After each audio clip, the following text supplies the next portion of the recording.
ধন্যবাদ আপনাকে। আমি শুরুতেই গভীর শ্রদ্ধার সাথে জাতিপিতা বঙ্গবন্ধু শেখ মুজিবুর রহমানকে স্মরণ করছি এবং আমি আমাদের যেই চলমান সুপ্রিয় শিক্ষার্থী বন্ধুরা, সবাই একটু ওয়েট করো, আমি পুরো প্রতিবেদনটাই তোমাদের দেখাবো। টিভি চ্যানেল অবশেষে তোমাদের এইচএসসি পরীক্ষা পেছানো নিয়ে শিক্ষা বোর্ড মুখ খুলেছে এবং শিক্ষামন্ত্রীও মুখ খুলেছে। সে চূড়ান্তভাবে জানিয়েছে এটা পিছাবে কিনা বা কয়দিন পিছাবে সেটা নিয়ে টিভি চ্যানেল রিপোর্ট করেছে একটা, সেই রিপোর্টটাই আমার এই পাশে দেখাবো। কিন্তু তার আগে একটু কথা বলে নিই যাতে তোমাদের ভিডিওটা বুঝতে অনেকটা সহজ হয়। দেখো, তোমাদের দাবি হচ্ছে পরীক্ষা পেছানোর জন্য, কারণ হচ্ছে সিলেট বিভাগের পরীক্ষা পেছানো হয়েছে, তাও আবার অল্প কয়েকদিন। এখন অন্ততপক্ষে 2 মাস পেছানোর জন্য শিক্ষার্থীরা আন্দোলন করতেছে। শিক্ষামন্ত্রী কালকে লাইভে এসে বলেছে যে পরীক্ষা পেছানোর কোনো সুযোগ নাই। আর শিক্ষা বোর্ডের কাছে সাংবাদিকরা যখন জিজ্ঞেস করছে, সেও একটা বক্তব্য দিয়েছে। এখন শিক্ষা বোর্ডের যে বক্তব্য দিয়েছে এবং শিক্ষামন্ত্রী যে বক্তব্য দিয়েছে সেটা নিয়ে একটা রিপোর্ট করেছে টিভি চ্যানেলগুলো, সেটাই এখানে আমার পাশে শো করছি, তোমরা পুরো ভিডিওটা দেখে নাও। তারপরে আসলে বোঝা যাবে পরীক্ষা পিছাবে কি পিছাবে না। কিন্তু তার আগে একটু বলে রাখি, একটা সুখবর আছে, সেটা হচ্ছে শিক্ষামন্ত্রী এবং শিক্ষা বোর্ড ছাড়া প্রধানমন্ত্রীর কাছেও কিন্তু তোমাদের অনেক শিক্ষার্থীরা একটা স্মারকলিপি পাঠিয়েছে। তোমরা এখন এখানে স্ক্রিনশট দেখতে পাচ্ছ যে প্রধানমন্ত্রীর কাছে স্মারকলিপি পাঠানো হয়েছে। প্রধানমন্ত্রী যদি এরপরে বলে পরীক্ষা পেছানোর জন্য, বলতে পারে, এখানে সম্ভাবনা আছে 80%। প্রধানমন্ত্রীর কাছে কোনো জিনিস গেলে তিনি সহজে এটাকে প্রত্যাখ্যান করেন না, তারপরে দেখা যাক কি হয়। আর এখন আমার এই পুরো প্রতিবেদনটা এখানে আমি শো করছি, তোমরা আসলে দেখে নাও যে শিক্ষা বোর্ড এবং শিক্ষামন্ত্রী কি বলেছেন। 30 জুন থেকে শুরু হচ্ছে এইচএসসি ও সমমানের পরীক্ষা, কিন্তু বন্যা কবলিত সিলেটে এই পরীক্ষা শুরু হবে 9 জুলাই থেকে।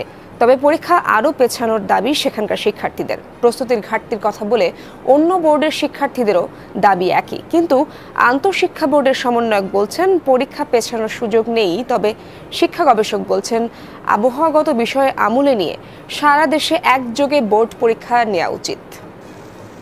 সিলেট অঞ্চলের 75% এলাকা বন্যা কবলিত।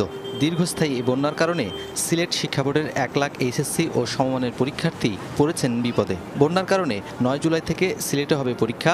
পরীক্ষার্থীরা বলছেন আরও পিছিয়ে দেওয়া হোক এই পরীক্ষা। যারা আজকে কলেজে অ্যাডমিট কার্ড নিতে আসছে, ওরা বলতেছে যে ওরা হাঁটু পানির উপর দিয়ে হেঁটে আসছে। তো আপনি ভাবেন, একটা যদি রাস্তায় হাঁটু পানি থাকে আর ওদের গড়ে কিরকম পানি থাকবে, আর যখন গড়ে পানি থাকে তখন মানুষ কিভাবে পড়বে বা মনস্তাত্ত্বিক অবস্থা কিরকম হবে। এই অবস্থায় কিন্তু পরীক্ষা নেওয়া একদমই অনুচিত। 1.5 থেকে 2 মাস পেছানো উচিত। বৃষ্টির কারণে এবং বন্যার কারণে পড়াশোনার অবস্থা এমন খারাপ হয়ে গেছে,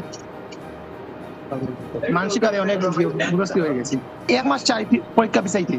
সিলেট বাদে সারা দেশে পরীক্ষার্থীর সংখ্যা 13 লাখের কিছু বেশি। তারা বলছেন করোনাকালের শিখন ঘাটতি থাকায় তারা ভালোভাবে প্রস্তুতি নিতে পারেননি, তাই পরীক্ষা পেছানোর দাবি তাদের। বাংলাদেশের পেছনের পরিসংখ্যানগুলো দেখেন, অন্তত এই মাসে পরীক্ষা নেওয়া হয় না। সকল বোর্ডের পরীক্ষা মিনিমাম 2 মাস পিছিয়ে দেওয়া হবে। পরীক্ষা পেছানোর দাবি একটা যৌক্তিক দাবি। 1 মাস হলে মোটামুটি হয়ে যাবে আমাদের।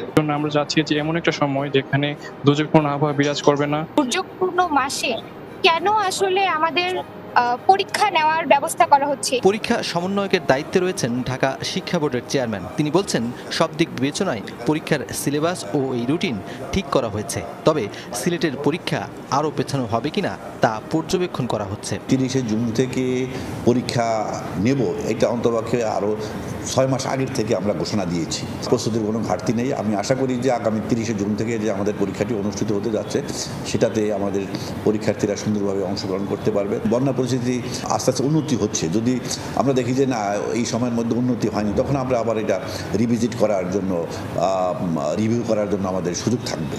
ধাপে ধাপে না নিয়ে প্রয়োজনে পিছিয়ে দিয়ে একযোগে পরীক্ষা নেবার পরামর্শ শিক্ষা গবেষকের। পাবলিক এক্সামগুলো যখন হয়, তো এই ক্যালেন্ডারটা যদি আমরা করে ফেলতে পারতাম যে শীতকালে অথবা ইয়াতে এমন একটা সময় যে সময় ন্যাচারাল ডিজাস্টারের সম্ভাবনা কম, সেটা হলে খুব ভালো হতো। যখন অন্যান্য বোর্ডের পরীক্ষা হয়ে গেল, ছেলেমেয়েরা সাইকোলজিক্যাল প্রেশারে থাকবে, কীরকম যে অন্যান্য বোর্ডে কী প্রশ্ন আসলো একটু দেখে নিই, ঠিক আছে, একটু দেখে নিই, একটু ইয়ে করে নিই, তো তারা কিন্তু এক ধরনের বিভ্রান্তির মধ্যেও পড়ে যায়।